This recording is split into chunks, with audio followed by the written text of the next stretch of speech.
మన సొంత ఇష్టాలకు వచ్చేటప్పటికి దేవుడితో పోరాడి దేవుడు నోరు మూపించి అదే తండ్రి మీద కొట్లాడి కొడుకు అన్ని దరిద్రాలు తెచ్చుకున్నట్టు పిల్లలు మారాం చేసి మొండికేసి పీడించి రోధించి గందరగోళం చేసి తండ్రి చేత కొన్ని పనులు చేపిస్తారు, తల్లి చేత కొన్ని పనులు చేపిస్తారు. తెలుసా? మీరు చేపిల్లా, నేను చేపించామా లేదా? అప్పుడు దాని అర్థం ఏంటంటే అంత పెద్దవాళ్ళని కూడా వీళ్ళ సెంటిమెంట్తో ఏడిపించి గెలిచినట్టు. చివరికి ఏం చేస్తారు తల్లిదండ్రులు? అది వద్దురా, నీకు మంచిది కాదు అంటే నువ్వు ఏడిసేసరికి, అవునా, ఇంకా అర్థమయ్యేటట్టు చెబుతా. అమ్మ వాడు మంచోడు కాదని నేను తీసుకున్నానమ్మా విషయం, వాడి క్యారెక్టర్ మంచిది కాదమ్మా, వాడు నమ్మకంగా గొంతు కోసే టైప్ అని తెలిసిందమ్మా, నేను ప్రేమించాను తెగ ఎగురుకుంటా పోతున్నావు, రేపు నీ సావు నీ పెద్ద దినం మొత్తం చేస్తాడే వాడు, వద్దమ్మా, వాడి గురించి వాకప్ చేశానమ్మా, పెద్ద దుర్మార్గుడు, వాడు డ్రగ్గిస్ట్ అని తెలిసింది. ఏడిస్ట్, వాడు డ్రగ్స్కి అలవాటు పడినోడు అని తెలిసిందమ్మా, వాడు సైకో అని తెలిసిందమ్మా, వాడి మాయమాటలకి ఎట్లా బుక్ అవుతున్నావే తల్లి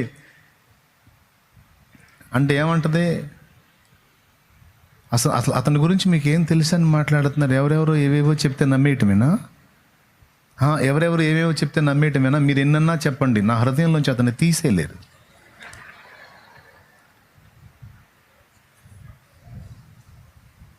మీరు ఎన్ని చెప్తా ఉంటే నాకు అంత ఎక్కువ అవుతూ ఉంటుంది అతని మీద ప్రేమ.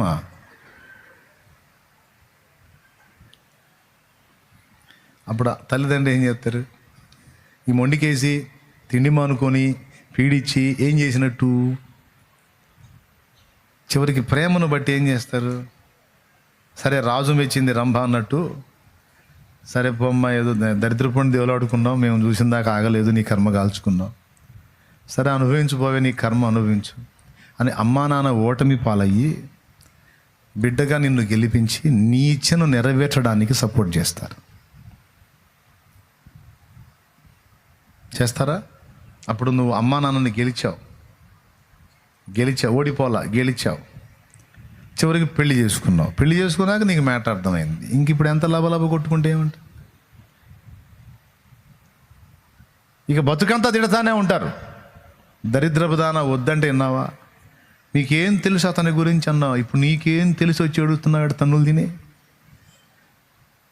సచ్చిందాను నువ్వు ఆడ చావకుండా ఏడుకొచ్చి మా ప్రాణం తీస్తున్నావు దరిద్రపు దాన. పెద్ద బిల్డప్ ఇచ్చి మీ ముఖం చూడడం, సచ్చిన గడప దోకనని ఎచ్చులు పడిపోయావు కదా పనికి మాలిందాన. మళ్ళీ చీటికి మాటికి ఎందుకు వస్తున్నావు? మళ్ళీ మా పంచ ఎందుకు కాసావు? మమ్మల్ని గెలిచావు, మమ్మల్ని ఓడగొట్టి వెధవల్ని చేసి దద్దమ్మల్ని చేసి పనికి మళ్ళీ సమాజంలో గాలి తీసిపోయి సిగ్గుందా మళ్ళీ ఎందుకు రావడానికి? నలుగురిలో నవ్వుల పాలు చేసి లేచిపోయిందని కోడై కూసేటట్టు చేసి చండాలం చేసిపోయి, వాడు దేవుడు, వాడు మొనగాడు, వాడు అంతా, వాడు ఇంత, వాడు అంత గొప్ప అని పెద్ద వాడేదో ఆకాశం నుండి భూమికి దిగొచ్చిన దూతలాగా బిల్డప్ ఇచ్చిపోయావు. ఇప్పుడు సైతానుడు అనుకుంటే ఎందుకు వస్తున్నావు? సైతాన్ మోహందానా?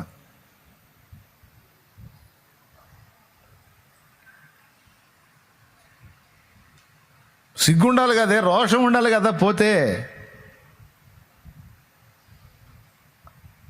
అని అందామని అమ్మా నాన్నకు అనిపించినా అనరు. నేను అన్నాను అనుకున్నారా? దేవునికి స్తోత్రం, హల్లెలూయా. అనరు. ఎందుకో తెలుసా? ప్రేమ మాయకు, మోసానికి, భ్రమకు లోనైపోయింది పిచ్చిది నా బిడ్డ. పోనీ ఇప్పుడన్నా సిగ్గు తెచ్చుకుంది, ఇప్పుడన్నా బాధపడుతుంది, నేను తప్పటడుగు వేశానని పశ్చాత్తాపడుతుంది బిడ్డ. లోకం క్షమించకపోవచ్చు నా బిడ్డని, నేను క్షమించకపోతే ఎవరు క్షమిస్తారని పితృవాత్సల్యం, మాతృవాత్సల్యం, పోనీలే తల్లి అని నువ్వు తెచ్చుకున్న దరిద్రానికి మళ్ళీ నిన్ను ఓదారుస్తా కూర్చుంటారు, నీకు సపోర్ట్ చేస్తా, నీకన్నీ సమకూరుస్తా, నువ్వు తెచ్చుకున్న దరిద్రాన్ని నీతో పాటు వాళ్ళు కూడా మోస్తా. ప్రేమను బట్టి సహిస్తా, భరిస్తూ ఉంటారు. ఇప్పుడు చెప్పండి, తల్లిదండ్రిని గెలిచి వేసిన అడుగు ఎంత మాత్రం ఫలించింది? ఒకవేళ తల్లిదండ్రి అన్నా నీ విషయంలో సరైన విషయాలు చెప్పరేమో, సరైన మాదిరి చూపరేమో, సరైన మార్గం నీకు చెప్పరేమో, కానీ దేవుడు ఎప్పుడైనా అలా చేస్తాడా? దేవుడు నీకు నాకు ఇచ్చే ఆలోచన చాలా గొప్పది. నేను అందుకే 1,000,000 సార్లు కోరుకుంటున్నా, దేవుని బలిపీఠం మీద నిలబడి, దేవా నిరంతరము నిరంతరము నిరంతరము నా ఆలోచనలన్నీ నీ ఎదుట ఓడిపోవాలి నాయన, ఓడిపోవాలి ఓడిపోవాలి ఓడిపోవాలి ఓడిపోవాలి. నా విషయంలో నిరంతరము నీ ఆలోచనలే గెలవాలి, నీ తలంపులే గెలవాలి, నీ ఉద్దేశాలే గెలవాలి, నీ చిత్తమే గెలవాలి. యేసయ్యా నువ్వు ఎప్పుడు నన్ను గెలవాలి, నువ్వు ఎప్పుడు నన్నే గెలవాలి, నన్ను గెలవాలి, నన్ను గెలవాలి. నేను నీ చేతిలో నిరంతరం ఓడిపోవాలి, నిరంతరం ఓడిపో. అలా ఓడిన నాడే నేను గెలిచిన వాడిని, అలా ఓడిన నాడే నేను గెలిచిన వాడిని. నువ్వు గెలిచిన దానివి, గెలిచిన వాడివి, గెలిచిన వాడివి. మనం ఆయనను ఎదురాడి గెలిచినంత వరకు మనం ఓడిపోతానే ఉంటాం బిడ్డ. అందుకే దేవుని ముందు ఇది ఎప్పుడు వేడుకోవాలి, నన్ను ఓడగొట్టే ప్రభువా, నన్ను గెలిచే ప్రభువా. ఒక్క విషయంలో కూడా నేను గెలవద్దు ప్రభువా, అన్ని విషయాల్లో నేను ఓడిపోవాలి, నాలో నేను ఖాళీ అయిపోవాలి. నన్ను నీ వశపరుచుకొని నువ్వు వెళ్ళాలి. పేరుకే నేను కానీ పూర్తిగా నీ స్వాధీనంలో ఉండాలి. నన్ను అనుగ్రహించమని నువ్వు కన్నీరు గార్చాలి దేవుని మందం. ఇది ఆవశ్యకము, అది అవసరం.